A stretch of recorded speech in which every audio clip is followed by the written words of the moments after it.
السلام عليكم ورحمة الله وبركاته. أهلا بكم في برنامج هندسني شكرا. والنهاردة أول حلقة هنبتديها، دي مجرد تجربة. يعني أنا عايز أعرف بس إذا كانت الفيديو هينتشر أو مش هينتشر. يعني قلت أجرب، ناس كتير قالت لي إن الفيديوهات اللي بالمنظر ده ما بتنتشرش، بس أنا قررت إن أنا أخوض التجربة دي. فكرة البرنامج ببساطة أنا بحاول أنقل صورة موضوع التكييف لكل الناس، يعني كل الناس تبقى عندها خلفية أو عندها دراية بالموضوع وعارفة إحنا بنشتغل في إيه أو الدنيا بتبقى ماشية إزاي. الموضوع مش هيبقى هندسي بحت، لا إحنا هنحاول نخليها حاجة ترفيهية شوية بحيث إن كل الناس تقدر تتفرج على الفيديو وتفهمه. بسم الله الرحمن الرحيم. نبتدي بقى اول حلقه. الموضوع ببساطه زمان قوي ايام القدماء المصريين يقال ان هم كان بدايه التكييف كان من خلالهم هم، وهم عملوا موضوع بسيط جدا، ان هم كانوا بيدرسوا اتجاه الرياح، فكانوا بيبنوا مبانيهم بحيث كل الشبابيك بتبقى مع اتجاه الرياح، فالهواء كان بيخش لهم طبيعي.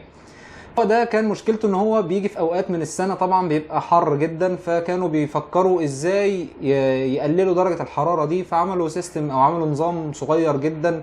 وهم جابوا القصب وحطوا عليه شويه خيوط من خيوط الملابس اللي كانوا بيعملوها، والخيوط دي في نهايتها زي كوبايه او زي طبق كده مليان ميه بتبل كل الخيوط دي، فكان الهواء بيعدي على الخيوط دهيا فبيقلل درجه حرارته.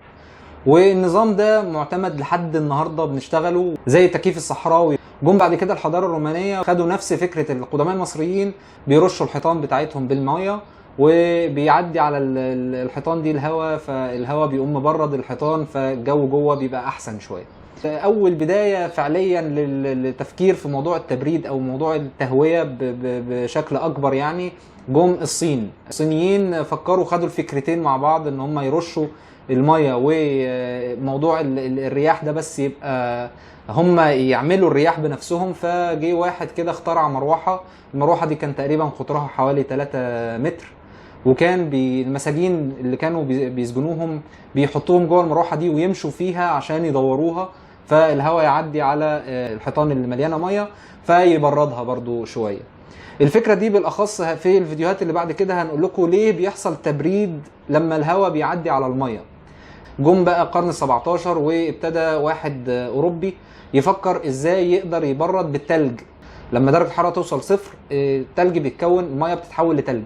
اكتشف ان هو لما يحط شويه ملح في الميه فتيجي درجه حراره صفر، الميه دي بتفضل ميه زي ما هي، فهو حرك درجه حراره اقل من الصفر، فقدر يعمل الواح تلج كتير باستخدام الميه بملح. وبعد كده ياخد التلج ده يعدي عليه هواء، فالهواء يبرد وبعد كده يعديه في اي مبنى او اي حاجه هو عايز يكيفها او يخلي درجه حرارتها احسن شويه. ده الموضوع باختصار. يعني زمان حصل ايه ووصلنا لايه، وطبعا كل نقطه من النقط دي في الفيديوهات اللي جايه ان شاء الله هنحدد بشكل اكبر او هنشرحها بشكل اكبر، وبرضه هيبقى ان شاء الله بشكل مبسط بحيث ان كل الناس اللي تقدر تتفرج على الفيديو تبقى فاهمه الدنيا بتبقى ماشيه ازاي او الموضوع بيبقى عامل ازاي.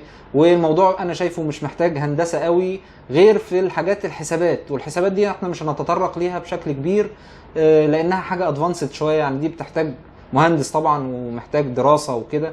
بس انا عايز اوصل الموضوع لاكبر قدر ممكن من الناس ان هم يبقوا فاهمين يعني ايه تبريد وتكييف والموضوع بيبقى ماشي ازاي، بحيث ان برضو ممكن تفكر، ممكن تطلع بفكرة جديدة تنفع يعني بعد كده او تقدر تطور او حاجة يعني.